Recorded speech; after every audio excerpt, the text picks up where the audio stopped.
ধর্মকে মাইনাস করার চিন্তা করেন না। আপনারা -1 ফর্মুলা, -2 ফর্মুলা, আপনাদের ভিতরে ধর্মকে মাইনাস করার ফর্মুলা। আমি বুঝি তো এটা। না, ধর্মকে মাইনাস করেন না। আল্লাহ রাসূলের ইসলাম জাগতিক এবং আধ্যাত্মিক, রাষ্ট্রীয় এবং ব্যক্তিগত সমস্ত সংকট সমাধানের জন্য একটা উদারনৈতিক জীবন ব্যবস্থা, যেটা আপনারা চান। গণতন্ত্র আপনাদেরকে মানবাধিকার দিবে, রুল অফ ল দিবে, রুল অফ জাস্টিস দিবে, হ্যাঁ, স্বাধীনতা দিবে। সেটা ইসলাম দেয়। এটা কোন ইসলাম? এটা ওদের কাছে নাই, এই মোল্লাদের কাছে নাই। এটা আল্লাহ রসুলের ইসলাম, হিজবুত তৌহিদকে আল্লাহ দান করেছেন। সেটা কি? সেটার একটা রূপরেখা আমি তুলে ধরছি। আমি সুশীলদের কাছে আহ্বান করব আজকের এই সেমিনারের মাধ্যমে, আপনারা ইসলামের উত্থানকে ঠেকাইতে পারবেন না, ঠেকাইতে পারবেন না।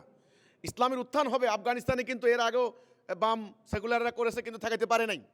ইরান ঠেকাইতে পারে নাই, ওই যে পাহলবিরা ঠেকাইতে পারে না, ঠেকাইতে পারবেন না।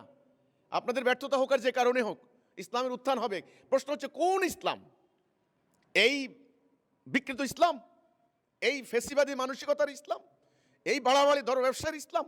না, আসেন আল্লাহ রসুলের ইসলাম যেন আসে, যেটা আপনারা চান, যেটা জন আকাঙ্ক্ষা, সেটা বাস্তবায়ন হবে। অর্থাৎ উদার নৈতিক একটা এমন একটা জীবন ব্যবস্থা যেটা আল্লাহর হুকুমও মানতে পারবেন, তেমনি সমাজে শান্তিও কায়েম হবে।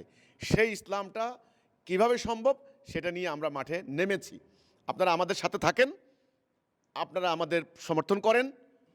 আশা করি আপনারা বুঝতে পারবেন যেই কারণে আপনারা ইসলামকে ভয় পাচ্ছেন, যেই কারণে ইসলামের উত্থানকে আপনারা আতঙ্কিত মনে করছেন, যেই কারণে ইসলামের রাষ্ট্র ক্ষমতায় গেলে ক্ষতি হবে, এই জন্য আপনারা বিকল্প গণতন্ত্রকে টেনে আনছেন, সেই আশঙ্কা আপনাদের থাকবে না। আপনারা নির্ভয় নিশ্চিন্তে আল্লাহর আনুগত্য করতে পারবেন। সহজ সরল সিরাতুল মুস্তাকিম ইসলাম আমরা তুলে ধরছি। সুশীলদের প্রতি আমার এটাই হলো এই আজকের সেমিনারের মূল বার্তা।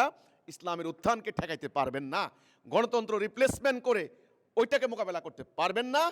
ওইটাকে মোকাবেলা করতে হলে সঠিক আদর্শ লাগবে, সঠিক ইসলাম লাগবে। এই হচ্ছে আমার কথাটা। পাল্টা আইডিওলজি, ওরা যেটা করছে ওটা হচ্ছে রং আইডিওলজি, রং আইডিওলজি, ওটা হলো পারভার্টেড।